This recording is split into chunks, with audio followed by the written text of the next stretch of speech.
this case, that's my, yeah, it's your show. I hear it. I hear it. Welcome, everybody. Thanks for joining us. Today's the last Kitchen Table Talk before we go on our summer break. So this is the last one of this season. What is this? Season 3, 4, 5? I don't know. 147 episodes. And so thanks for joining us today. And Noel wanted to start us off talking about bread. Noel, inform me about bread. Is sourdough as good for me as I think it is? Well, the last time I checked, sourdough is probably some of the better of the breads that we can have in this country. Now, many months ago, I brought this up about this package of Dempster's buns that my buddy left here last October. Oh, yeah. And I just want to give an update on it. Here we are. It's not molded, is it? It was supposed to expire, right? If you can see this, November 4th, 2024. Yep. I'm going to open up the bag. We're going to pull out these buns. This bun has zero mold on this bun.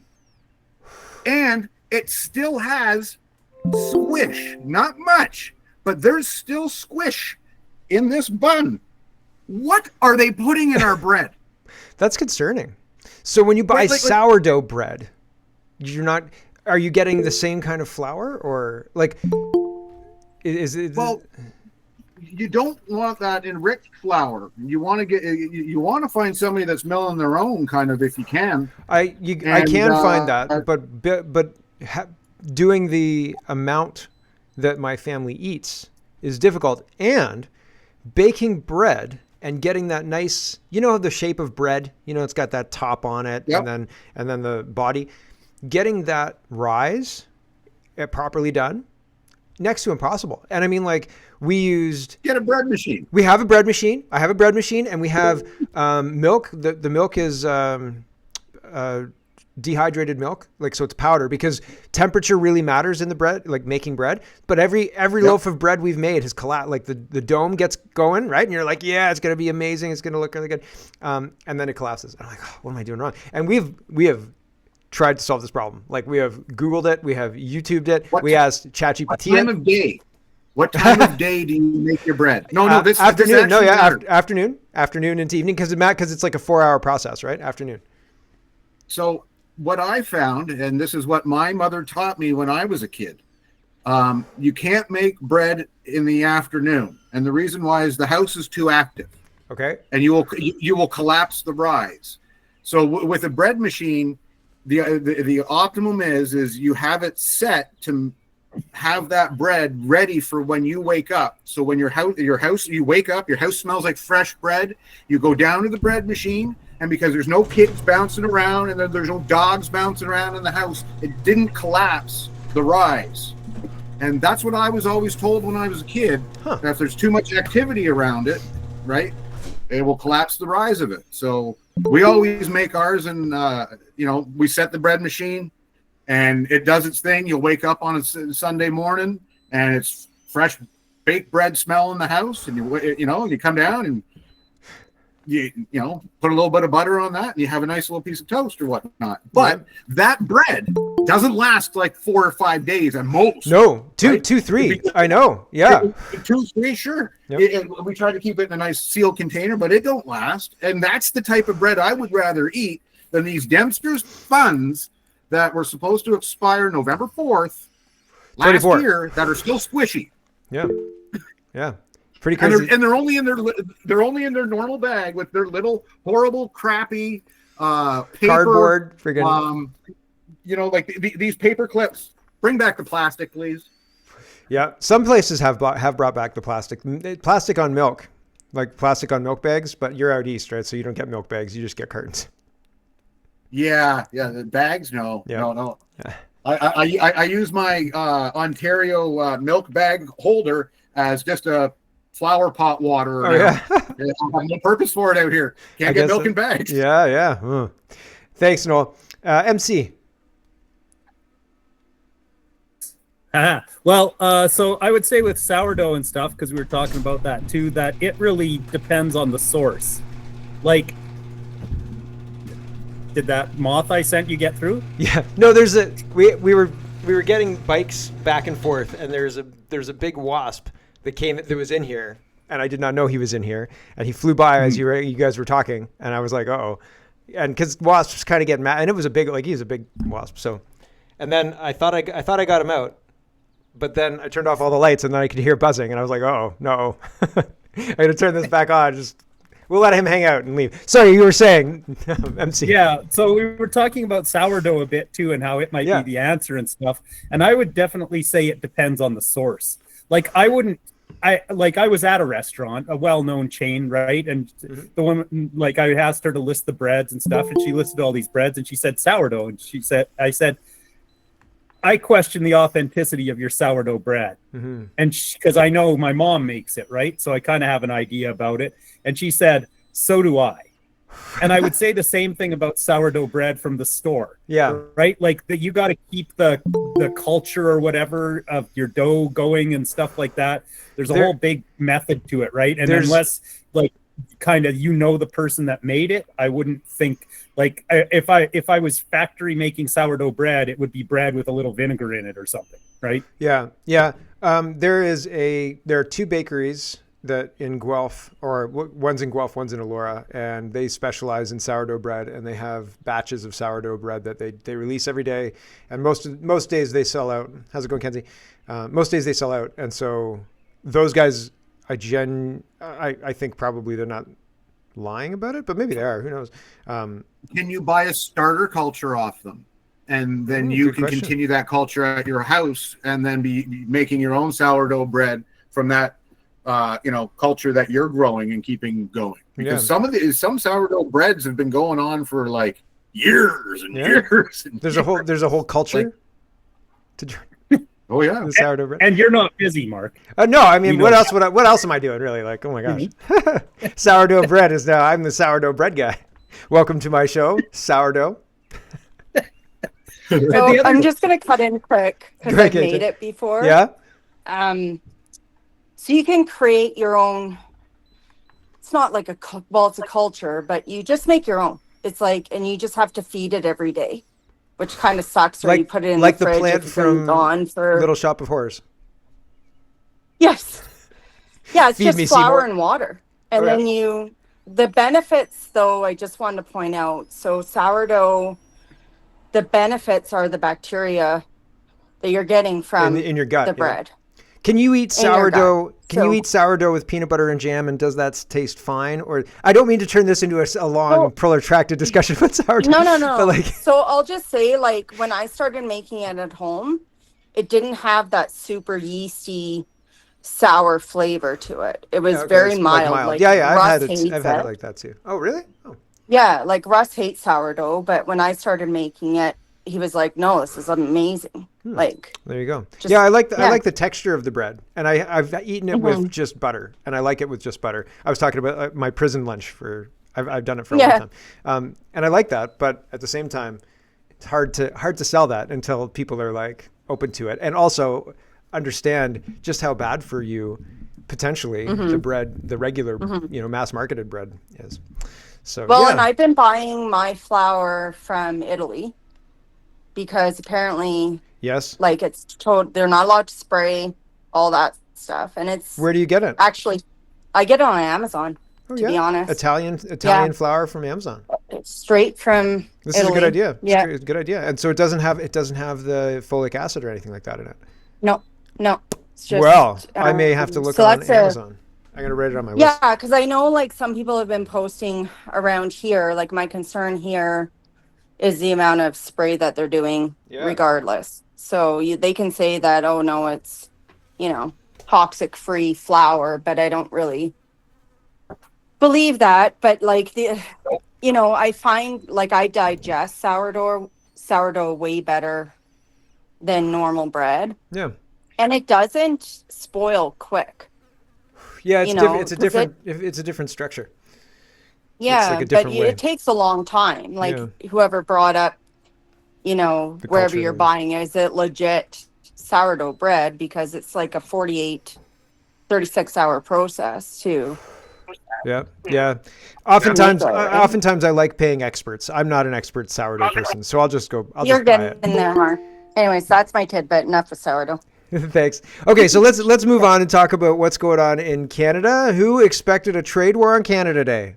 I kind of. I mean, Yeah, a little bit, right? Like, I'm not surprised. Well, But wait, hold what's on. Yeah, but this is taking away the heat off Carney not being able to get the open trade across the country done by Canada Day.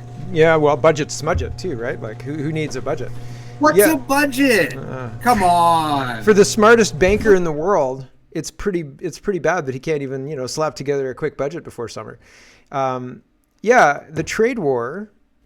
Again, this feels like economic pressure. This feels like part of the package that Trump was promising when he was coming in January 2020, and now there's a very buzzy fly in here, but it's not a wasp, so I'm not worried about it now. So yeah, I'm not. Do you think this ends at 51st state, or do you think this ends in poverty first, then the 51st state? Anybody got an opinion? First we have to be robbed, and we got to do this when we're robbed. Yeah, right. Elbows up. Get those hands right to the ceiling. This is a robbery. Bill. There we go. And I also have a Poverty fly swatter. first. The West leads. Then I don't know. Probably we'll just come back and take over the East. The West leads. Sorry, the West will leave.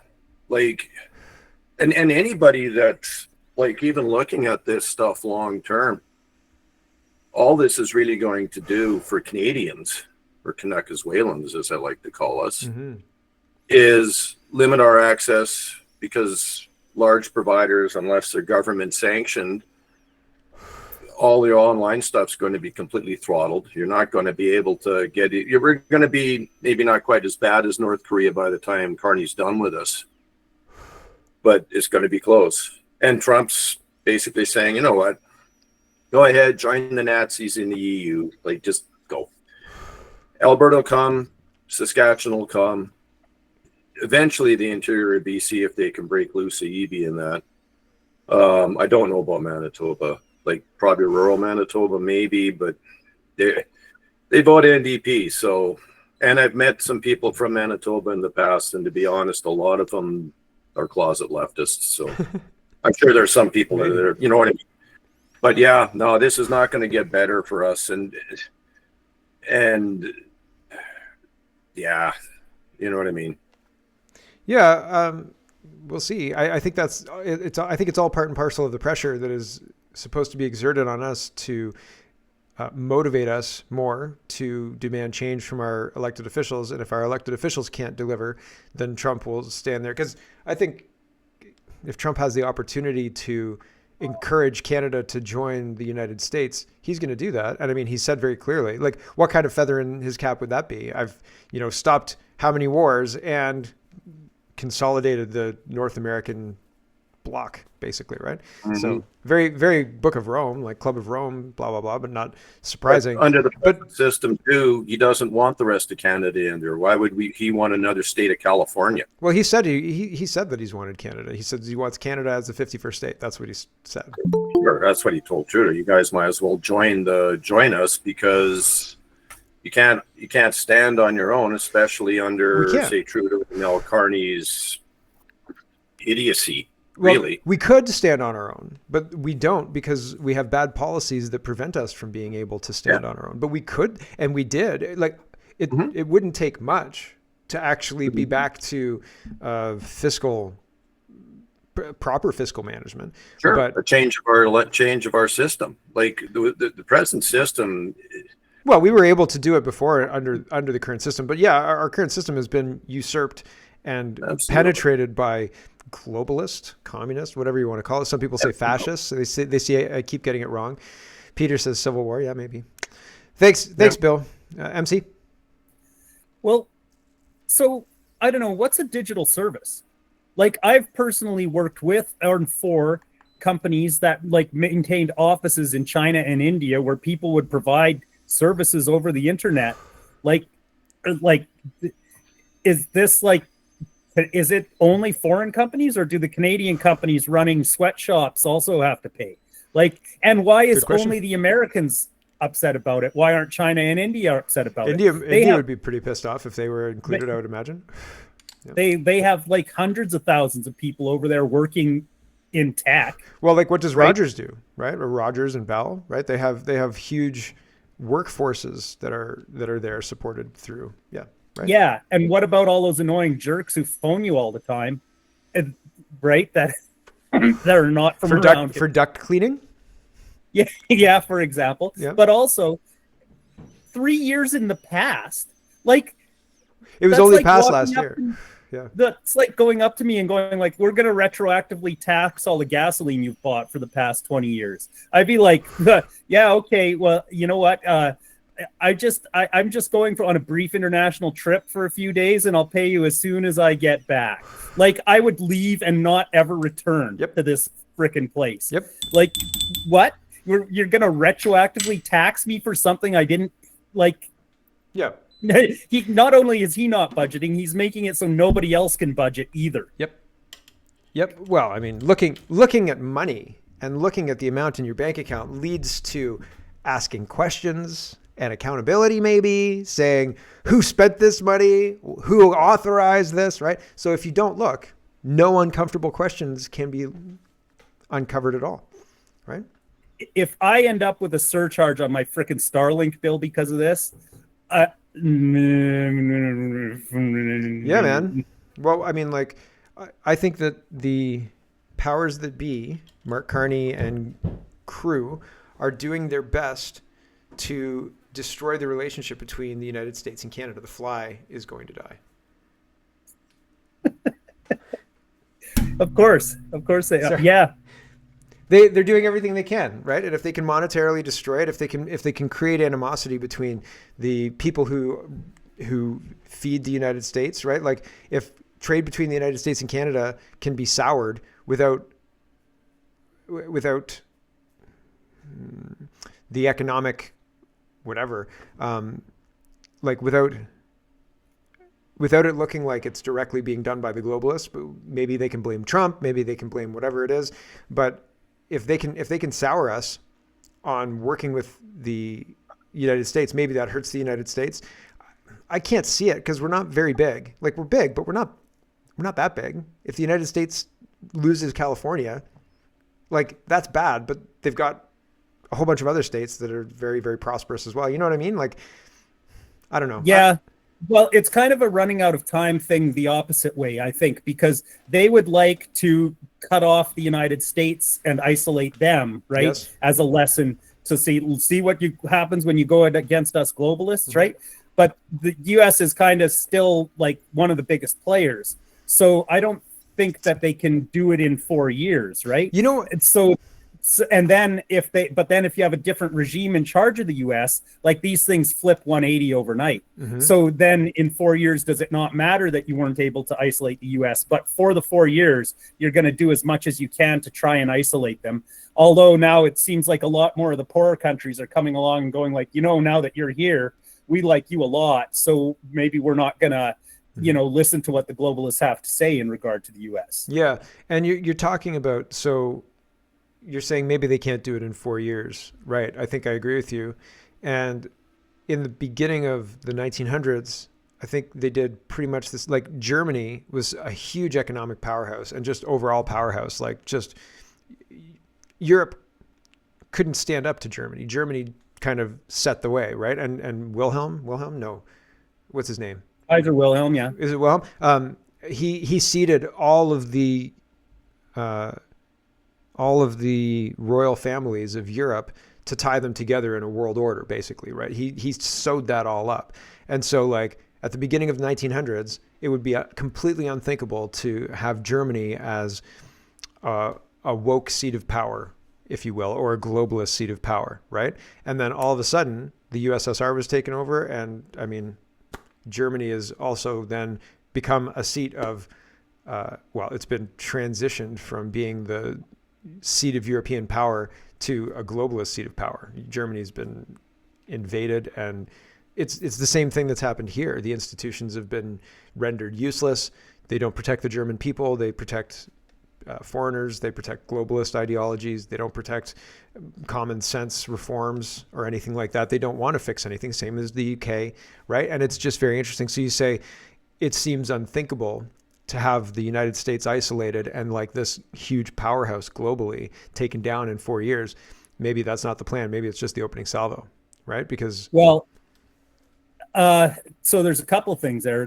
One, it's interesting that the globalism is emanating out of Europe. Like, that's where their headquarters is and stuff like that. Trump says that Europe was created to take down the United States. Like that Europe was the EU bloc. The EU. The EU bloc. That's what I mean. Europe is not what I'm talking about. The EU bloc of countries, that group of states, that was designed to take down, bilk the United. Because after the Second World War, there were plum trade agreements created by the United States to basically allow Europe to rebuild, but they never got turned off, right? And so EU combined to take full advantage of all of this. That's why up till Trump came in, you can't buy a Ford F-150 in Europe or whatever. You know what I'm saying? Yeah, but the thing about it is that, like, without Trump, you don't need to isolate the U.S., right? Without someone like that in charge, you don't need to isolate the U.S. because when they're in charge, they're right. When the globalists in charge of the U.S., like they were for the past 30 years before that, then things are going just cruising along, right? And when he's there for such a short time that, like, you can't isolate the US that fast and then bring it back, right? Like, yeah, you can't. It seems like a waste of effort, right? When your side is going to be taking back over again in a few years anyway. You think so? I mean, maybe you might be 100% right. Like, it seems like the deep state people point to Iran and all the rest of it, but I think maybe it was Noel who was saying, we've forgotten about any number of things, Epstein list, all of these promises, no arrests, no anything for anybody really. And the public cheers for this war in Iran being thwarted, which is good. But it seems, I don't disagree that in a few years, Trump is going to be gone and there's no heir apparent. There's nobody who looks like they're going to come in and do what Trump's doing now. Even JD Vance, like Vance has common sense stuff, but he's not tearing things apart. He doesn't have the personality. No. He's more so policy focused, as opposed to Trump being the figurehead. Yeah. He's going to have to learn how to be ruthless in the next 2.5 years to be able to fill his shoes. Yeah, that's right. The other thing is that they can't. It's looking like they're not going to clean out the deep state in 4 years either. I agree. Yeah, but I think that. Yeah, I don't know how they're going to. I think that Trump is running out of time, and I agree with you there. And although at the same time, every time I've thought that Trump has made a mistake, it turns out that's exactly what he wanted to have happen anyway. So, but all of that said, I still don't know if Trump's on, quote, our side or if he's on his own side doing his own thing. Who knows, right? But he's running out of time on the deportations, right? And me and a friend of mine, we were talking about this because we were talking about it as on the Canada side, because we are going to have between 4.5 and 5 million people that they're going to be here on permits that have run out. And I asked him, I said, do you think these people are really going to leave? And he's like, no, there's no way. We need deportations. I said, but if you take 5 million people, right, and say you want to deport 5 million people on airplanes. Well, airplanes only fit about 300, 350 people max if you can get one of those 70, hold 80 on. seconds. Noel, are we doing math? We can't do math. Math is right. very... So that's about 12,458 flights that you're going to need to be able to move that many people. How many days would it take? Do you know? I'm on a Boeing. Put them on Boeing. You can move a lot of flights in a day, but how many airplanes do you really have? Yeah. No, right? I mean, you're limited, right? And so, like, what kind of fleet can be used? All sorts of stuff. When everybody talks about, in a couple of years, and no, you got to start now, because there's already a list of over 29,000 that we don't know where they are, right? And that was a stat that came out in early 21.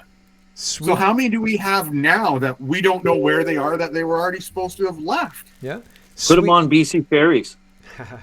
Sweden, well done. Sweden got rid, or the numbers in Sweden were started to go down, and all they did I think it's Sweden, could be a different place, but the numbers started to go down, and all they did was turn off all the benefits. They said no benefits whatsoever, and then people started just going back to their other countries. They had rigorous to get into Sweden, like Switzerland. Like Switzerland, you have your name, your whole history put in the local newspaper. Everybody in the town that you want to emigrate to, right, gets to say yay or nay if they even want you. Really? In Switzerland? Yeah, Switzerland. How do you put your name on this list? I just want the feedback. Yeah, like literally, Switzerland is one of the hardest places to move to. What language do they speak there? I'd probably fail. They'd be like, no, not this guy. I would have to say, don't they speak Swiss? No, there is no Swiss language. It's French, Italian, and German. Thank you, MC. French, Italian, German. French, Italy, and Germany. Thank you, MC. The north is French. The south is German. Yeah. Big brains here in Canada and the kitchen table talk today. Thank you, gentlemen. MC, you had your hand up, and somebody else had their hand up. Yeah, because Sweden did not have. It was not hard for brown people to get into Sweden, right? I saw a photograph of an grade 8 class, and there's all these like little 14-year-old white kids, and then this dude that's like a foot taller than them, and has like a 2-day shadow, and he's supposed to be 14, right? And in grade 8 in Sweden, like. Well, that's just like Manute Bol. If you remember Manute Bol in the NBA, right? He was like, I don't know, it was like 7 feet tall, right? And they found him in some village in Africa. And there's a movie about that. How the story goes, he was from Ethiopia. His agent made up his age. They didn't know how old he was. They figured Manute Bol was the oldest player that's ever played in the. How would you ask that question? When he started playing, he was already 30, 35 years old, and they put him in as 18. That's amazing. Like he played well into his 51st year. Because when he came over, they just made up his whole ID. They didn't know anything about him. They just wanted him because he was uber tall and great at basketball. Wow. And he was. So they're stacking national teams here? Is this? Well, Manute Bol's now passed away, but back in the 90s. Oh wow, that was the 90s. Okay, yeah, but yeah. But I think MC's 26-year-old Syrian refugee I saw in that picture was not him. 14 years old. Yeah, for real. They're doing the same thing in England. But the whole idea of the open borders and I remember seeing during COVID and during that whole 2020 period, people were going to no-go zones. Was it Sweden or somewhere? I think it was Sweden. Malmo, right? IKEA, right? Yeah, there was those neighborhoods where they were having explosions and stuff like that all the time. The police were in the newspaper talking, why won't you let us do something about this? Yeah, like, Peter Sweden's a guy who's like a social media guy, right? And he's well known. And he talks about how Sweden used to be the safest country, or one of the safest countries in the G7 or G20 or whatever it is. And now it's like all these bombs and stuff. So it's like, it's weird. The criteria for getting into the country has been watered down to the point of immaterial. All of our elected officials across multiple countries have completely sold us out, and so it's weird to be hand-wringing around Mark Carney's trade war. That he's like, I mean, the whole election was like, we're totally not going to go into a trade war. I know how to deal with Trump. I'm the Trump whisperer. Blah blah blah blah blah blah blah. But like all of this, it pales in comparison to the fact that we don't have a replacement population for the culture of this country. We're importing it, and nobody wants to talk about that. And that's crazy town. Like, it's crazy town. No, you're racist. We'll know it's racist. I've been racist for a while. To talk about that. Yeah, no, I know, but it is racist to talk about it. And now, like, they're arresting people in Germany for speech that they don't like, for calling politicians dumb. Most of the politicians are dumb, right? Like, this is not news. This is not something that's even really controversial, right? And if you do something that affects 100 people, you're going to get 30 people who say, who's this guy? You know what I mean? Like, I hate this guy. And then they're going to be justified in their mind for saying these things. You can't criminalize that. That's insanity. Like, that is authoritarian, draconian, very, very, very concerning. Jay? Don't worry, they'll only criminalize one side. Oh, I know. We're already watching it. You can't say America first. That's racist. You know what I mean? That's something Trump would say. That's wrong, right? Like, and it's actually taking hold. People actually believe this crap. It's wild. It's absolutely incredible because, like, the food professor shared something. Sorry, Jay, just to not to get too far off, but the food professor shared something, and he was being critical of Trump, and I said, Trump is the last person I blame for Canada's decline. Like, this is not Trump's. Of everybody on the world, I blame Hillary Clinton more than I blame Donald Trump on everything that's happened. Holy smokeronis. Trump is not the guy for Canadians to blame. I blame our leadership. I blame Trudeau. I blame Carney. I blame Polyev. I blame all of these people who sit silent doing nothing while we lose our country. It's crazy. People are accepting this? What? Why? Why are we silently accepting this? I don't get it. Okay, now I'll get off my soapbox. Jay? Speaking of all that, is Greg really at that security conference? Which security conference? The bridge, the one that's being sponsored by immigration people. Oh, Clyde do something? I only saw Clyde being there. I don't know who else was there.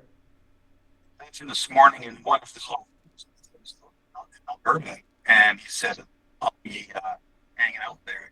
Oh yeah? Sorry, I don't know who you're talking. Unless he was joking. I kind of thought he might be joking. Oh, okay. Because he said that he's going to go check it out or something. Where is this again? Can you say that again? I can't hear where it's at. I was gonna say your microphone's really, really quiet. It's hard to hear you. I'm sorry, man. See if I can fix it. It's in Ontario. I don't remember what city it's in. Lethbridge? Is it in? Are you saying Lethbridge? I think it's Woodbridge. Woodbridge. Okay, yeah, I was wondering because I know Greg was in Alberta for a while doing some documentary work. So. No, I think he just got there. But this morning he put up. I think he's joking because he was talking about it and he said he wanted to check it out. Yeah. Oh, maybe. Yeah, I know he's got another video on YouTube there. Yeah, I haven't seen it yet. So I thought he was just joking about it. Yeah. It is a strange thing. So Jay's talking about the conference with that Clyde Do Something is doing with the Indian Association of Canada and some Jewish association. Yeah, it's the anti-extremist campaign. Thank you. That's it. Which seems really like the whole anti-extreme. Again, it seems like a distraction, and it's weird to have sunshine blown up your butt by these people who obviously seem to have some kind of agenda. You know, they want something out of Clyde. You know, they want him to say something or whatever, and they're willing to pay him to come there and say it. So I don't know. It's weird. It's a weird thing, right? I don't think I'd spend my time doing that. It's a weird thing. Sorry, I got off the tab that has my list of topics to discuss. What do you guys think of pivoting to the EU? Do you think this is? I'm concerned with the language about, as I was saying before, Germany's started arresting people. UK's been arresting people for things that they say online. So I'm worried that they're going to start doing that here.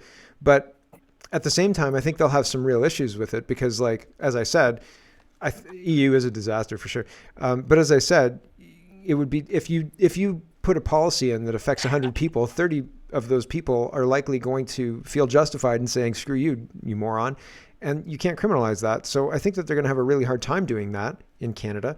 But at the same time, I watched them implement lockdowns and far worse with everybody doing an elbows up dance. So it's a really weird situation. Well, the whole thing is the whole media push against Donald Trump for the last 5 years has been pushing the whole mindset of Canadians to try to be able to accept this. They're making him as a boogeyman, right? And we're aware of that. The thing is why in the world does it make any sense? We're more culturally connected to the hip with America than we are England, and we apparently are, we were British at one time, right? Mm-hmm. So like it just annoys me to all nth degree. They talk about we got to have a better carbon footprint and all this other BS, and then they want to ship stuff across the pond. No, who cares? It has. We're tied to the hip with America. We should be able to work this trade agreement out within a matter of days, not months.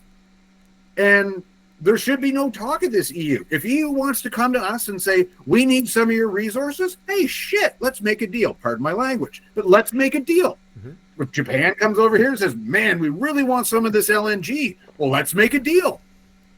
Right? Why not? Mm-hmm. We have the resources. Why not use them? But not become part of EU as we're the most European of non-European nations. Stop blowing rainbows where they don't belong. It's sloganizing. Right?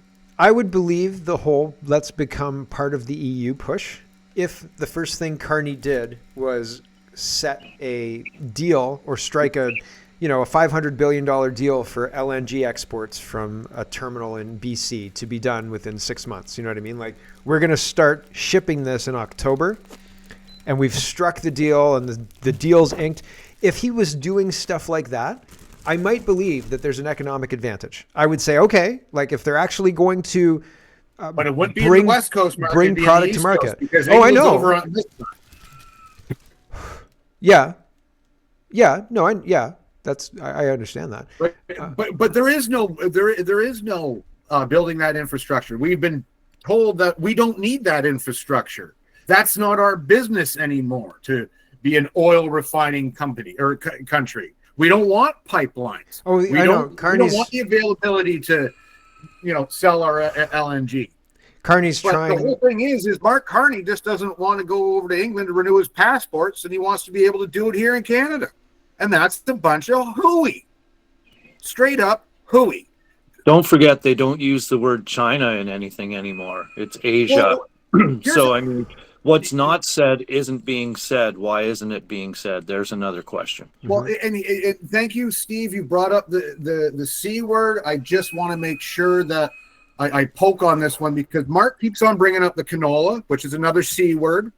And but the thing is, Mark, you're forgetting about our fishermen out here. Mm-hmm. All the Chinese tariffs that they put on all of our seafood going over to there. They own all the lobster too, don't they?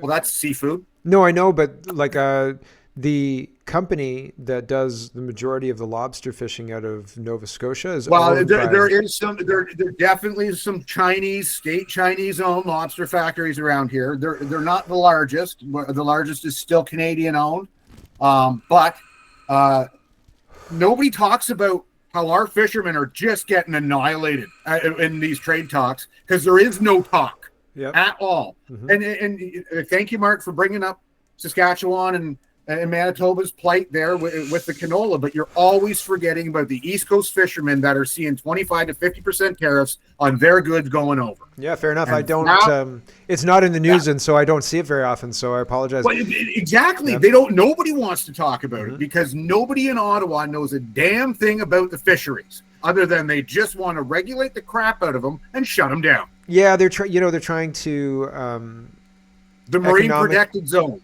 Yes, I know all about it because but they use that as an excuse. They're doing this to economically stifle us in an attempt to make it so that we default on our debts to the EU SAFE instrument. And I was talking about this on the show today, but SAFE is a way to loan countries all the money that they can't make up for defense. No, it's SAFE. It's from the EU. SAFE is defense. Yes. Yeah. Ursula von der Leyen was talking about it today and she specifically name dropped Canada when talking about, countries that can't afford it. Canada. And we could afford it, is my point. If Carney had actually started making deals with Europe for LNG and our resources, I'd believe it. But to bolster and agree with what you're saying, he wants to create an energy superpower on the back of Chinese solar panels that are imported, which is never going to work. And everybody already knows that. But that's why they live in their modular home built by Brookfield. Yeah. In their Chinese factory. Sorry. In their Chinese factory. Yep. Yeah, man. I think so. I think I think somewhere somebody's had a conversation saying, you know, Canadians don't like shoveling snow, so let's geoengineer snow away and they'll be so thankful. You know what I mean? It's the same kind of thing as like, we'll give them modular homes, they'll love us. And geoengineer a climate that the modular home will work in rather than that terrible cold climate that Canada is. And I don't like the slushy winter. Like, I like crisp, cold winters. We had one from February 1st this year on, basically, or January 20th. I think we got a big snowstorm that lasted 3 days. We got 60 centimeters, and it didn't go away until almost the end of March. And so we had like a nice crisp one. They stopped spraying the skies this winter. They did. Trump shut down that funding through USAID, and all of a sudden, damn it, we had winter come back faster than... Yeah, in a day. It was like, holy shit. Faster than a beer goes through and the it was door of the bathroom. right. And I remember a couple of years ago, not this last winter, but the year before, if you had 3 or 4 days of minus temperatures and snow on the way, you'd be like, oh, great, we're going to get some snow, right? And then all of a sudden it'd be +2 and you get rain and it'd be like, and again, nobody's going to convince me that this was not, that they don't have the ability to do this. I can see it in the clouds, the vibrations from the whatever they're doing with the geoengineering. It's absolutely bonkers. It's so crazy. So YouTube Some of the cloud formations nowadays, I've never seen them in 40 years, 45 years. No way. And now all of a sudden it's like, wow. They used to look. It's like the clouds are acting like there's a mountain range underneath them, but there's nothing. And there's all this rippling, and you're just like, yeah, that shouldn't be that. Weird. Yeah. Sorry, Noel, we got all sorts of people's hands up. I got to move on. Thanks, man. Bill, and I'm sorry, guys, for a long talk, but it was fun. It was a good chat. Okay. Bill. The reason that, well, like him talking to the EU is just buying time for them to finish cementing everything that the Chinese have basically instructed him to do over the course of his tenure as prime minister, I guess. We had this under Trudeau. We had it before in varying degrees. Mm-hmm. Like, you look at, say, the Chinese steel and everything else. I remember back a few years ago, there was a bridge, I believe it was across Grove Road or whatever in Edmonton here. They had to tear half of the stuff down because the steel was inferior. Mm-hmm. Well, they were dumping the steel, and then Canada was selling it as Canadian steel into the United States, selling it to the States. And when Trump came in, this was like 2017. When Trump came in, he was like, "No effing way, nope." That's right. Yep, that's right.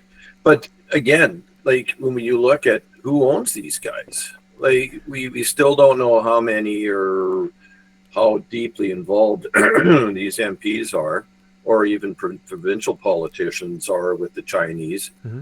or with any other foreign enemies of the state, as it were. Like, we know definitely the Chinese have been involved with stuff for years, and before that it was the communist Russians, mm-hmm. under Pearson, and in under Trudeau, because Trudeau basically did some dirty work for them as well when he was prime minister. The rest of them I don't know about, but I do know about that. So now what's going to end up happening is probably, like Ron was saying in the chat there, that a lot of this green crap and everything else, you got to remember the people that are involved in this are a bunch of eugenists as well. Yep. Like, if they can downsize the human population to a few million people class, then they reap the rewards of having their paradise, right? Yeah. Sorry, yeah. Can you explain to everybody who doesn't know what the eugenics programs are and kind of the history of that? Because it was very in vogue, and the Nazis were trying to have the superior race, right? And a few other the champion of abortions, et cetera, et cetera. What the eugenics program is basically, in a nutshell, to weed out inferior races, weed out inferior gene pools, and only make sure that the elites are able to breed, I guess you could say. They're all for, Planned Parenthood. Look where they set up house, right? They set their shops up in predominantly poorer neighborhoods, mostly black neighborhoods, and that. They'd come in and they'd look for, say, family planning services is what they basically modeled it as. And then what they would do, as soon as somebody walked in the door, is start pushing abortions on them. Mm-hmm. And I can't remember, I read a couple of articles a few years ago just how deeply entrenched the whole eugenics program was in, say, the elites of Europe and in certain sects in North America and that as well. But yeah, that's it in a nutshell, really, is just selective breeding, wiping out certain classes, and then in the end you have your inferior classes for all the labor, and then you have your technocratic upper classes, I guess. And some entity, just to bookend that, is flooding all of the Western countries with the either Middle Eastern people or people from India, Pakistan, et cetera, et cetera, et cetera. So doing that creates two classes of people, right? If you can keep your birth line from mixing, and then all of a sudden you've got a whole bunch of people who have mixed bloodlines who don't hail from quote anywhere. Now all of a sudden there's another way to wedge people, and it's a natural wedge, right? And they're beholden to you for bringing them into this place where they get free housing, free food, free everything on the backs of the taxpayers that are already here, regardless of the race of the taxpayer that's footing the bill for the people that are coming in, sort of thing, I might add. Yep. Yeah. It's very, very concerning, the picture that paints. Thanks, Bill. MC? Yeah, I remember in Trump's first term, he was either talking about the USMCA or about trade with Europe. But I remember him specifically saying, I said to them, hey, why don't we just have no tariffs on anything and just have totally free trade? Yep. They said, oh, we don't want to do that. And now here we are, right? He's trying to get his way and he's going to do what he's going to do. But we're being stupid. Like, yes, we are. Yes, we are stupid. But like going back to what Bill was just saying, like they have to impoverish us down to the level of the people that are coming here with nothing. Correct. Right? That's the only way the plan works. Yeah. On us being stupid, when you have a situation where like you're a babysitter and a kid's being stupid and you have to like punish them in order to get them, like, brush your teeth. No. Right? It's like, okay, well, you're not going to be able to watch a show before bed until you brush your teeth, right? Like, oh. And so you're like, okay, well, really, you're putting up way too big of a stink here. You know you have to brush your teeth. I know you have to brush your teeth. This is a common sense thing to do. Your mom and dad should make you brush your teeth. Like, you're going to go brush your teeth. The babysitter is correct. The kid is incorrect. They're having a temper tantrum. And that's kind of what's happening with Canada, right? And Trump is the babysitter in this case. Is that weird? And Canada's having the temper tantrum, refusing to do the thing that we were supposed to be doing because it's the obvious thing that anybody who's not a frigging idiot would be able to see. But we are not seeing that. We're not allowed to see that. We're not allowed to discuss it. And it's very odd, right? Does that I think that encapsulates it, right? Yeah.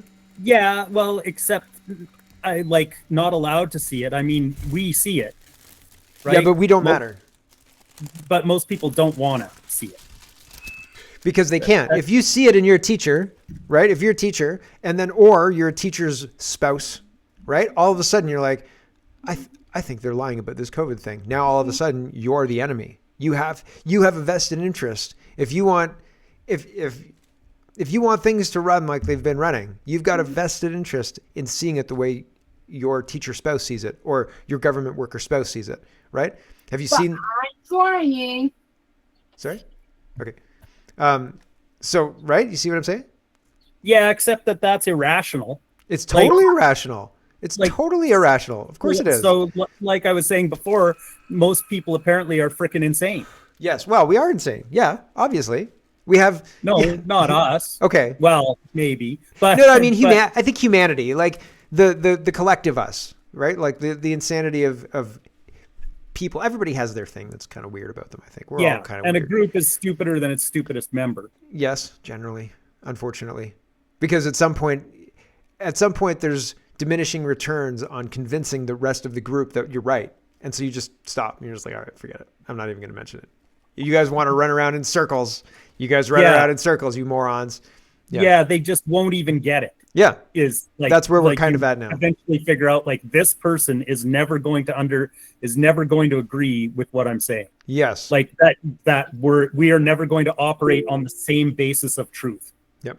And that's what it is. Arguing, they have and arguing with them. Concept of reality. Yeah, right. But it comes right to your house. Just now, I had to kick out 2 foreign guys that parked in my in my driveway because they were, and then had their phones wide open looking for something. I'm like, I don't care what you're looking for. Get off my fucking driveway. Get out of here. Yeah, weird, and so if you don't think it comes to your door, well, you're sadly mistaken. Like I just had to deal with it. Yeah, crazy, man.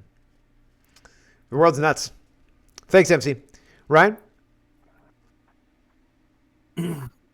Yeah, I was watching it, kind of a documentary this week. It was with Jeff Berwick, and trying to remember her name. I was just trying to look for it. Dr.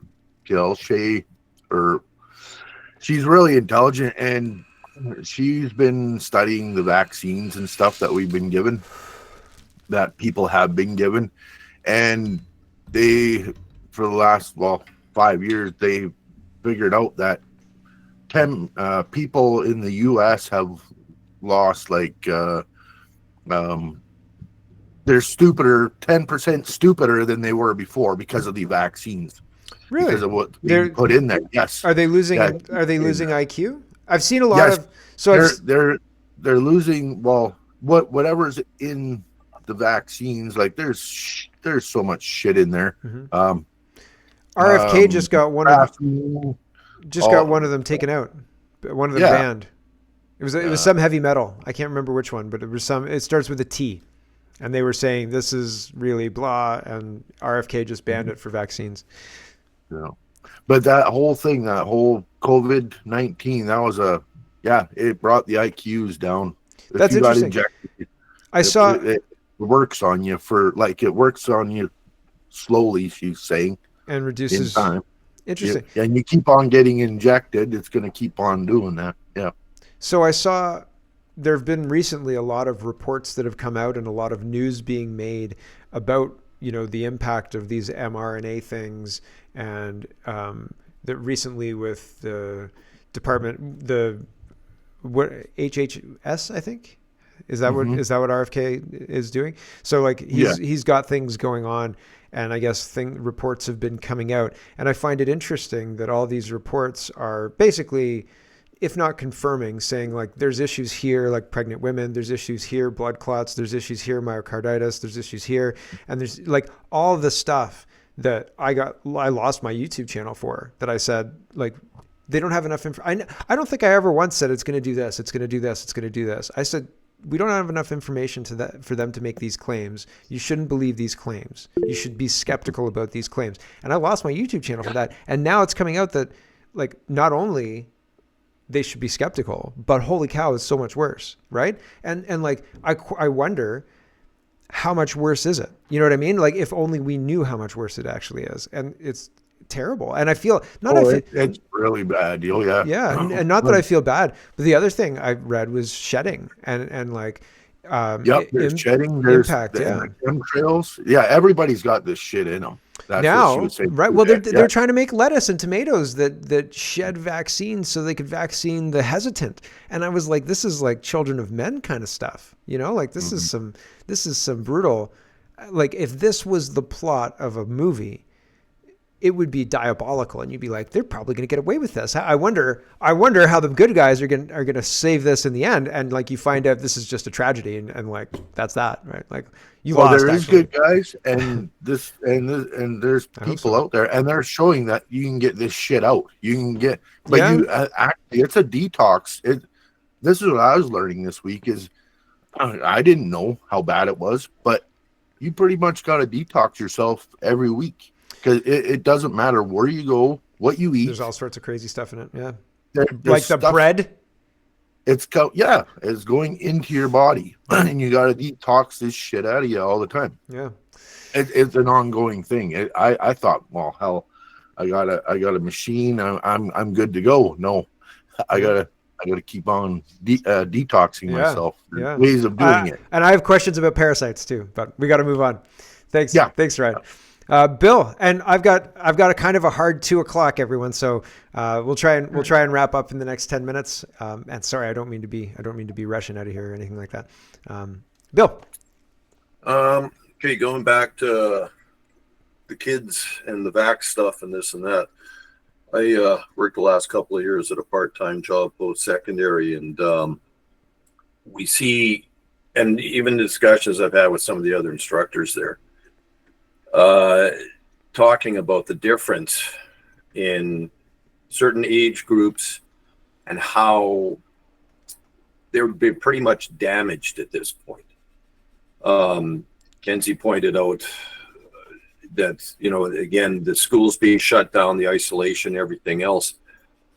And is it a byproduct as well of, say, stuff that they were injected with? I don't know. But I do know, and I've seen it, that there's a marked difference, say, in kids that were, say, in rural communities that maybe ignored a lot of the lockdown garbage and this and that, and some city kids that, like, you can see it, like they're damaged. Yep. Like they're never going you can to be. See it. You can see it in their parents. I can definitely too. attest to that personally, as someone who went through like public school at the time of COVID. I can definitely like speak to that from personal experience. And even I wasn't the greatest during isolation. I'll personally admit that much. It was not a good time for me. No, there's a large contingent of them too. Like it was. I was kind of shocked when I went back in and started seeing little pockets here and there, but I'm seeing a continuum. And even this last year, I'm going like, there's a certain group that, man, like we talk about furries. Well, we've got a whole whack of two-legged ones running around, even if they don't realize it yet. Well, but reality. Yep. Sorry, go ahead. I'll be quick. I got tradesmen who literally almost fall off the second step of a ladder these days. Yeah. Wow. It's a weird phenomenon. They can't carry a drill and walk up a ladder. It's weird, and it's not. Yeah, I don't know. It's weird. That's all I'm saying. Yeah. There's so many weird things happening. People can't drive anymore, and I mean, like some of that. Oh, that too, man. So like I haven't even taken my bike out in the last couple of weeks because you don't even feel safe in my trucks. I was gonna say I don't even feel safe. Like I have a big car. Like my car is like, and I'm not a car guy. I don't care. Get me to from A to B, right? So I drive a minivan, baby. So my car is like up and big, and I'm like, this is a freaking tank, like there's nobody. But I don't want, like I've seen some just wild thing, like 110 kilometers or more, right? And they just smash right into a parked car. Like you can't survive that. Well, like you can't. How do you so fixated on where they're going? They're not even following the rules of the road, right? Or anything along those lines.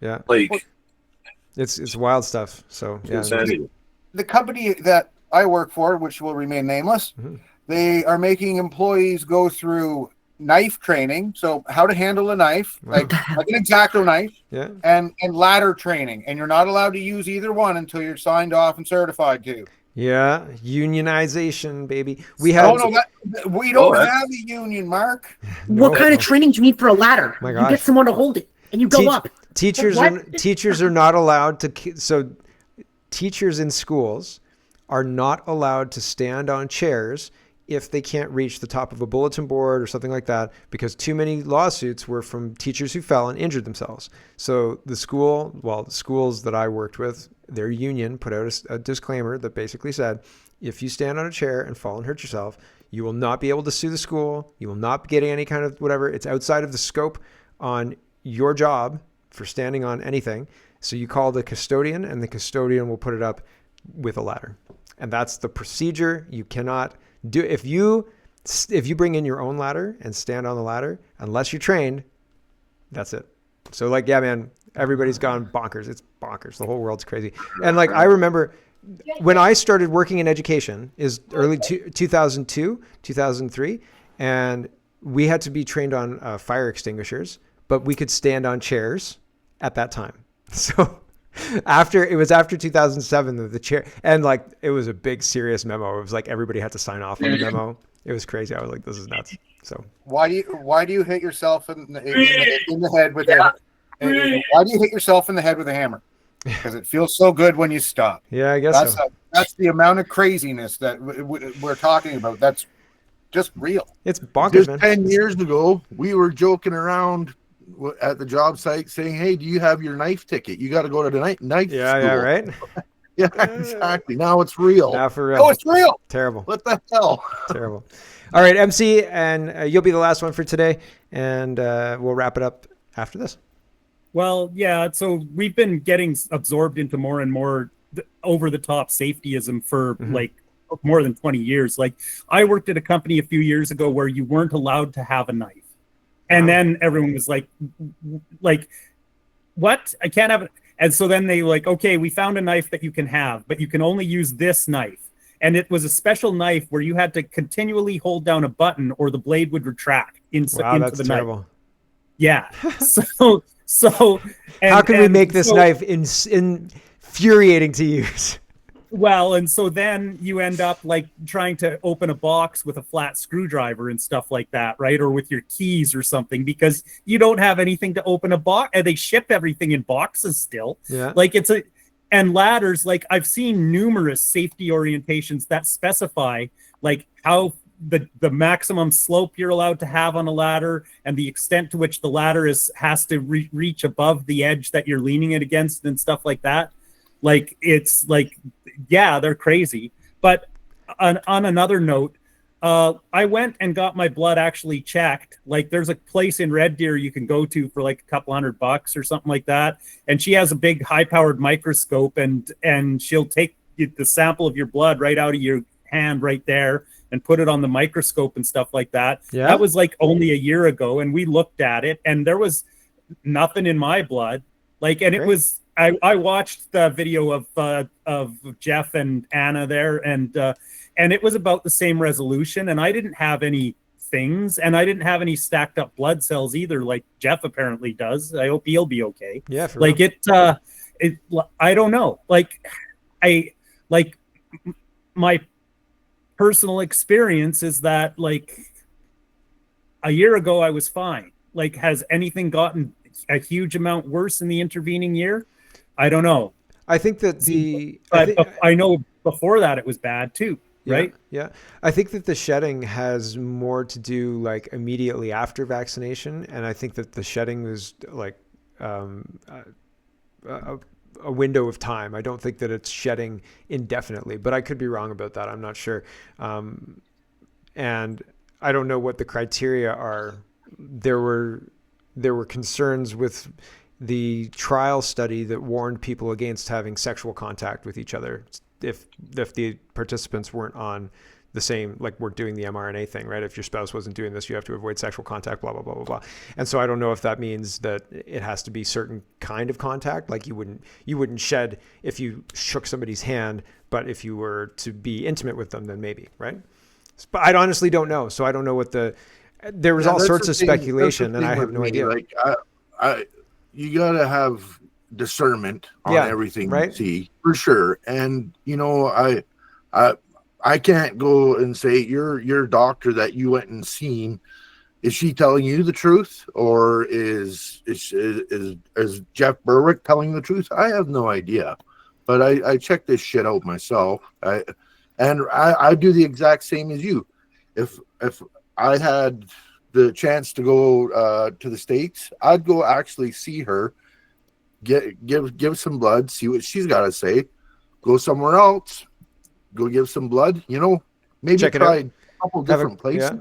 It's going to cost you a little bit of money, but then for sure, right? I don't know. I had one dentist tell me that I needed a cavity filled, and I was like, really? He's like, yeah, man, cavity filling right there, third tooth in. I was like, I'm like, how? Yep. I was like, I don't think so. So I went to another dentist, and I was like, is anything wrong with my mouth? And he was like, nope. I was like, okay, just check one more time. Just be real careful. Right here. Anything there? He's like, nope. X-rays? Yep. Nope, nothing. I was like, that's super weird. So like, I don't know, right? But like get second, and I went with the second one, right? Like maybe the first guy was right, but my teeth are fine right now. Although the other day, I mean, this is a couple of years ago, but the other day I was eating a rice cake. And this side was like a little tender, but it didn't actually even hurt. It was just a pressure thing, I think. Anyway, regardless, it hasn't bothered me since. I'm sure it's fine. But it's one of those things where, yeah, I don't know what to believe at this point in time, and it feels like we're being told 10 different stories, and a couple of them are plausible, a couple of them are bonkers, and what's true? Anybody's guess at this point in time, right? It's just wild. So I don't know. So thanks, everybody. This brings us to the end of the show today and the end of the season. We're going to be gone. Well, we were not going to be gone, but we won't be joining each other on Sundays for the summer because everybody's busy, and I don't think that many people really, it doesn't work. So we'll get together again. I think maybe the summer before, or the week before Labor Day, or like Labor Day weekend, maybe. Does that work? I don't know. I'll send out an email, and you guys email me back and we'll talk about it. But for all intents and purposes, this is the last show of the season, last for the summer. And so thanks for watching, everybody. And thank you guys for being here. And we'll catch you next season.